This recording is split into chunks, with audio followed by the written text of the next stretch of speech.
At 9:33 a.m. on September 14, 1954, a 40-kiloton nuclear warhead detonated 350 meters above the steppe of southern Russia. 45,000 soldiers stood less than 10 kilometers from ground zero, many without any protective gear.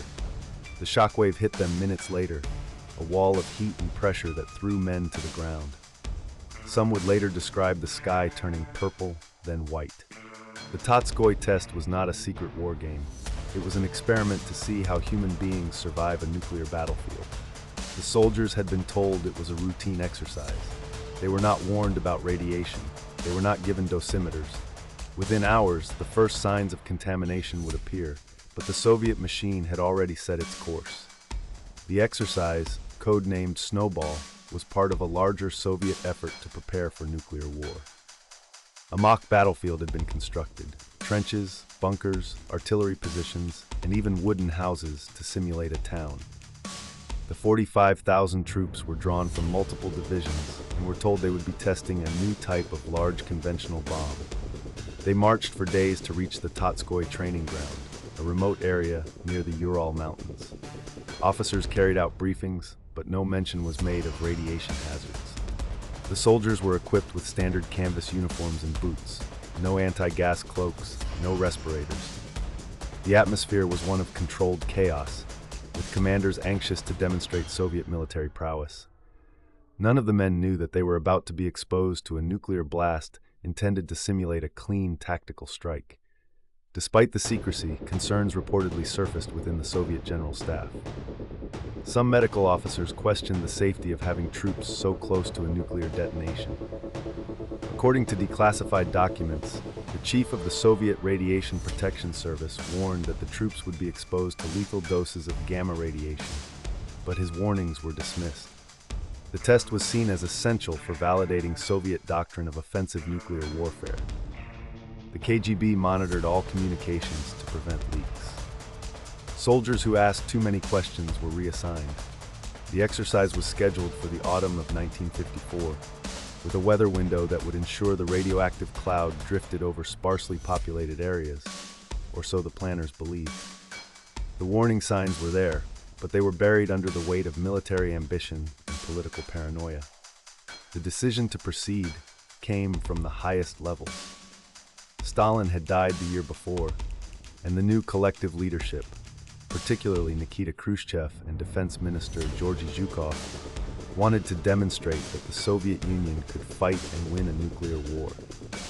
The Totskoye test was meant to prove that troops could advance through a blast zone and seize enemy territory immediately after a strike. Zhukov personally approved the operational plan. The lives of 45,000 men were weighed against the strategic imperative. According to a later memoir, one general remarked, "We have enough soldiers to replace them."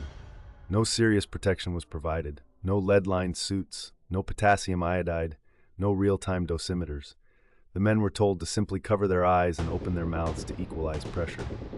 The inevitability of the disaster was sealed by a political decision that valued victory over human life.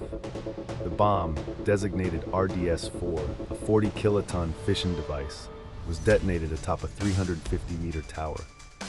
The fireball expanded to 1.5 kilometers in diameter within seconds, vaporizing the tower and melting the ground beneath.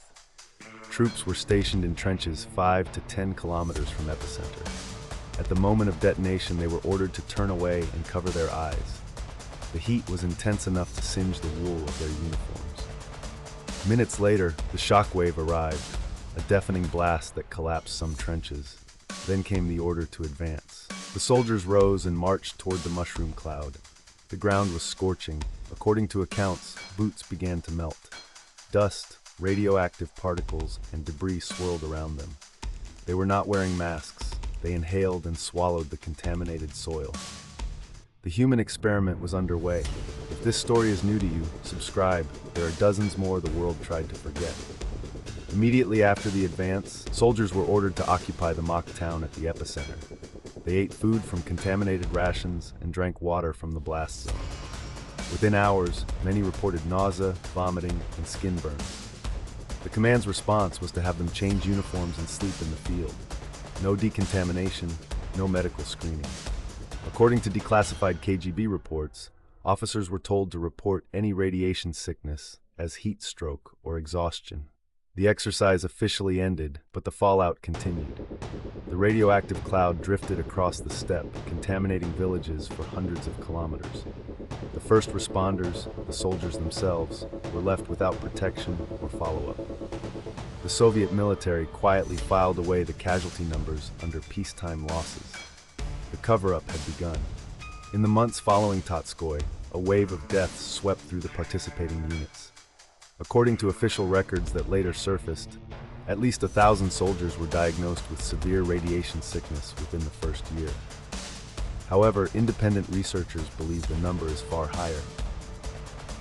Letters home described friends dying from a strange disease that made their gums bleed and teeth fall out. The Soviet government suppressed all medical statistics. Instead, the soldiers were discharged with false diagnoses and meager pensions.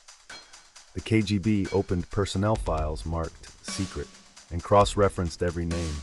No doctor was allowed to publish findings.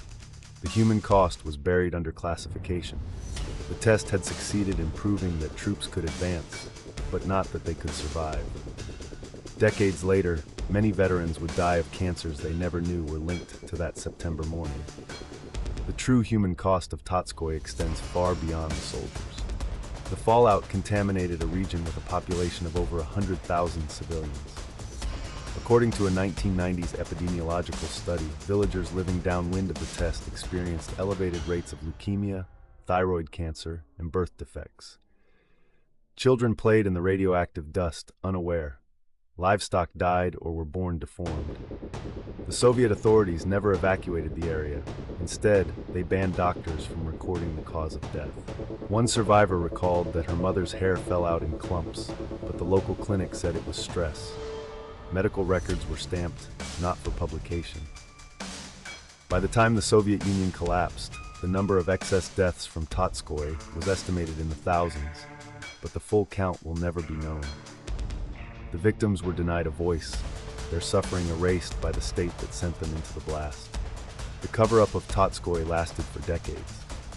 During the Cold War, any mention of the test was a state secret. It was not until 1993, after the Soviet collapse, that the Russian government admitted the exercise had been a radiation experiment. A declassified KGB memorandum revealed that senior officers had known about the radiation risks and deliberately concealed them. No one was ever punished. Instead, the participants were told they had served the motherland and could not speak of it. The few who broke silence were threatened.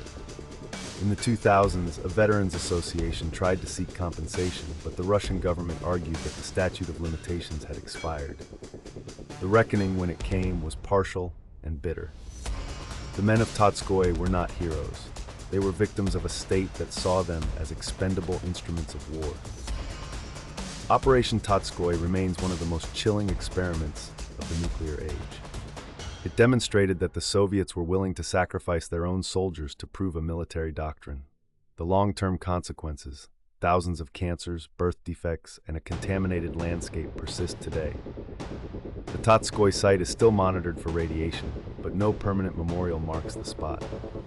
In Russia, the veterans' stories are slowly being told, but the full truth may never be recovered. The lesson is stark.